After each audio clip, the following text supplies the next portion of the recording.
तो देखिए, सतलोक आश्रम के प्रमुख रामपाल को हाईकोर्ट से बड़ी राहत, जो कि बड़ी खबर सामने आई है। आपको बता दें कि पंजाब एवं हरियाणा हाईकोर्ट ने जमानत दे दी है। देशद्रोह के केस में सजा काट रहे रामपाल को जमानत मिल गई है। तो ये बड़ी खबर बता रहे हैं आपको। काफी केसेस उनके ऊपर थे, 2 से 3 केस ऐसे हैं जिन्होंने जमानत मिली, और सबसे बड़ा देशद्रोह का जो केस रामपाल पर था, 11 साल से भी ज्यादा की उन्होंने सजा काटी। लेकिन अब ये बड़ी खबर सामने आई है कि पंजाब एवं हरियाणा हाईकोर्ट ने जमानत दे दी है, क्योंकि कई बार वो इस तरीके से जमानत याचिका लगा चुके थे। अब उन्हें बड़ी राहत मिलती हुई नजर आई है। देशद्रोह के केस में सजा काट रहे रामपाल को जमानत मिल गई है। तो आज जेल से बाहर आ जाएंगे रामपाल। पिछले करीब 11 साल से जेल में बंद थे। रामपाल को 19 नवंबर 2014 को गिरफ्तार किया गया था। तो सतलोक आश्रम के प्रमुख रामपाल को हाईकोर्ट से बड़ी राहत।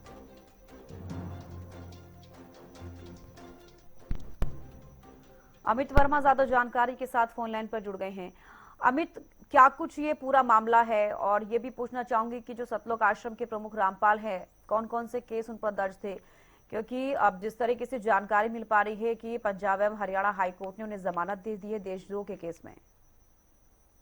जी बिल्कुल, ये मामला क्रोथा के आश्रम से जुड़ा हुआ है, जहां पर रामपाल के आश्रम के अनुयायी और आर्य समाज के बीच में झड़प हो गई, जिसमें एक महिला की मौत हो गई थी। उस केस को लेकर रामपाल की सुनवाई चल रही थी, और जब 2014 की बात किया तो वीडियो कॉन्फ्रेंसिंग के जरिए रामपाल की पेशी होनी थी। तो नवंबर महीने के अंदर 2 बार कोर्ट की तरफ से नोटिस जारी किए गए, लेकिन नोटिस का जवाब न मिलने की वजह से हाई कोर्ट ने उन्हें गिरफ्तार करने के आदेश दिए गए थे। जब पुलिस 10 नवंबर के आसपास उसको आश्रम में गिरफ्तार करने के लिए गई, तो वहां पर जो उसके समर्थक थे, आश्रम के चारों ओर घेराबंदी की गई, जिसके बाद वहां पर काफी तनावपूर्ण स्थिति रही। लगभग 1 सप्ताह तक पुलिस बल और जो इसके भगत है, अनुयायी है, उनके बीच में काफी झड़प होती रही, और लगभग 14 नवंबर को रामपाल को पुलिस द्वारा गिरफ्तार किया गया।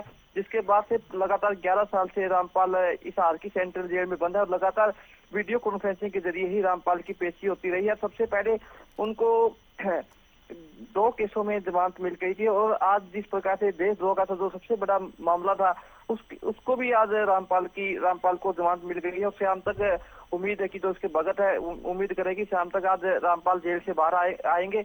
अभी तक कोर्ट की तरफ से क्या क्या शर्तें लगाई गई है, इसका खुलासा अभी तक नहीं हो पाया, क्योंकि अभी तक जो रामपाल के वकील है वो अभी तक मीडिया के सामने नहीं आए हैं। और जिस प्रकार से बात की जाए तो जिस रामपाल को जो अभी तक जो सूत्रों के हवाले से तो खबर आ रही है, यही खबर आ रही है कि सबूतों के अभाव के कारण रामपाल को देशद्रोह के केस से यहाँ पर बरी किया गया है, क्योंकि जिस प्रकार से वीडियो कॉन्फ्रेंसिंग के जरिए रामपाल की पेशी हो रही थी, और अभी तक जितने भी उसके केस थे, अभी तक वहां पर कोई मैन जो गवाह है वो पेशी के अंदर पहुंच नहीं पाया, जिसकी वजह से आज रामपाल को पंजाब एवं हरियाणा हाईकोर्ट की तरफ से आज बरी किया गया। जी, तो क्या जेल से बाहर आ सकते हैं, बाहर आ जाएंगे रामपाल? क्या जानकारी इसको लेकर? जिस तरीके से जमानत दी गई है, आप कह रहे हैं कि जो गवाहों को पहुंचना था, उनकी तरफ से गवाही प्रॉपर तरीके से नहीं हो पाई, और इसी के बाद पंजाब हरियाणा कोर्ट ने ये फैसला लिया है। तो वकील के तरफ से लगभग पूरी कागजी कार्रवाई पूरी हो चुकी है, और लगभग अब कुछ ही प्रक्रिया भी कागजी प्रक्रिया बाकी है। और उम्मीद जो भगत है, जो अभी तक सामने आया कि लगभग शाम को 6:30 के बाद ही रामपाल जेल से बाहर आएंगे, क्योंकि वो अभी हिसार की सेंट्रल जेल में अभी बंद है।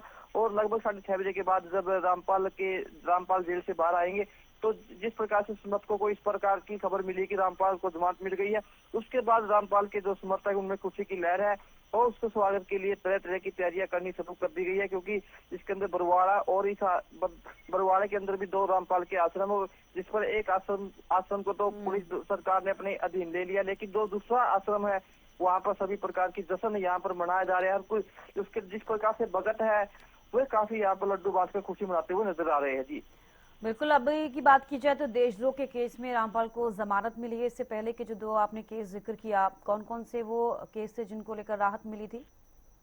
इसमें 2 केसों की बात किया तो एक तो ये क्रोथा गांव के अंदर एक केस हुआ था, जहां पर आर्य समाज और रामपाल के भक्तों के बीच में मार पिटाई हुई थी। उसमें एक महिला की मौत हो गई थी। उस केस में भी रामपाल को 2 से 2.5 साल पहले जमानत मिल गई है। और दूसरे केस की बात करें तो रामपाल की गिरफ्तारी के दौरान जहाँ पर पुलिस और रामपाल के भक्तों के बीच में बरवाड़ा में 2014 के अंदर, जो नवंबर के अंदर जब गिरफ्तारी के लिए पुलिस आई थी, उस समय भी यहाँ पर झड़प हो गई थी, जिस पर एक बच्चे समेत यहाँ पर 3 की मौत हो गई थी। उस केस में भी रामपाल को पहले ही जमानत मिल गई थी। जो सबसे बड़ा मामला था देशद्रोह का, उसमें आज हाईकोर्ट द्वारा जमानत दी गई है। बिल्कुल, चलिए बेहद शुक्रिया अमित जुड़ने के लिए और तमाम जानकारी देने के लिए।